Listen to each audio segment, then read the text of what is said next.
What's up, Big Ten fans? Michael Dugan here from internsbig10.com. We got Week 7 picks. We got some big games this week in the Big Ten. We got a couple of pretty good games in the Big Ten. We'll start with the noon kickoffs, of which there are quite a few. And the first one will go Iowa, Indiana. Man, I'm going to be kicking myself if I get this one wrong. I don't know. I don't think Iowa has the rushing attack that they've had in years past. I don't know if they have the offensive line that they have in years past. If Indiana calls the same game they just did against Ohio State, I think Indiana wins. I just haven't seen enough from their staff and their offensive coordinator, Mike DeBoer, in terms of consistency with the play calling. I don't think Peyton Ramsey is going to be ready for the secondary of Iowa. This is going to be a really close game, like 24-20, something in that range. Give me the Hawkeyes. I'm not confident in that at all. I'm not surprised at all if Indiana wins this game. I think that's the one game this weekend where if I get it wrong, I'm going to be the least surprised about that one. Nebraska and Northwestern, I can't help but chuckle at this. Charlie and I were texting throughout the entire Michigan State-Northwestern game. We weren't surprised in the slightest at what was happening at any point.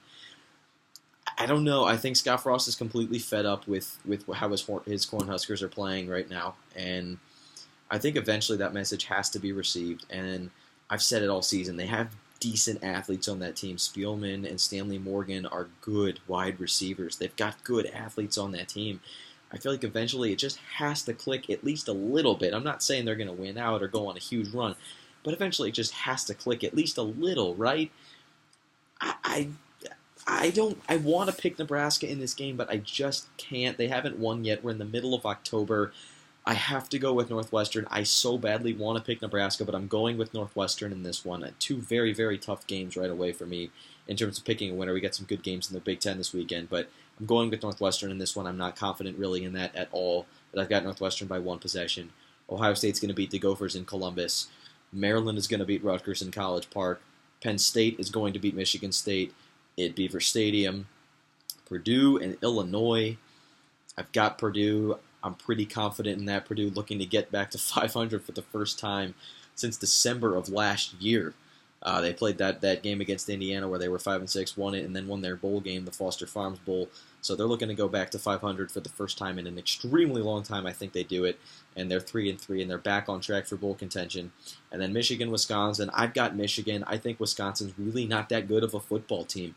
I know Charlie and I talked before the season and before they lost to BYU, where if they run the table, of course they're in the playoff, but for some reason this offensive line's just not getting the same push. Alex Warnerbrook is a massive liability right now. I think we're learning that. You can only run the ball down people's throats when you are, a really good team like Wisconsin, when you're not the target, and once you run the table in the regular season, you put the target on your back, people start to figure it out. Once you play that team once, you really start to figure out what it's like and how you can scheme around what they bring to the table and how you can beat their size and strength up front by scheming around it. I think Michigan's defensive front is good enough to hold Jonathan Taylor in check. I still think he goes for 100. If he doesn't, Wisconsin doesn't stand a chance. But the Wisconsin defense isn't what it has been, and their offensive line, for whatever reason, that experienced offensive line is just not getting the same push. So I've got Michigan in this one. I'm super excited for these games. I think that game should be good. If Michigan wins by double digits, I'm not going to be that surprised, but that should be a good game. I know I said a lot of things can't surprise me this weekend, but I think Michigan's got it. I will be really surprised if Michigan loses that game. I think they're better than they've been in the last two seasons, and maybe not 2016, but the entirety of 2017. Absolutely, they're a better football team, and I think they win this game. I just don't know that Wisconsin has it. I think Wisconsin could be looking at a 9-3 season, quite honestly. I don't think this Wisconsin team is all that for one reason or another. And look, I can't explain it. I just don't think this Wisconsin team is that good. All right, guys, thanks for tuning in. Really good Big Ten football this weekend. Let's hope for some good finishes. Let's hope for some upsets, because why not? It's October college football. We'll see you guys on the podcast on Monday.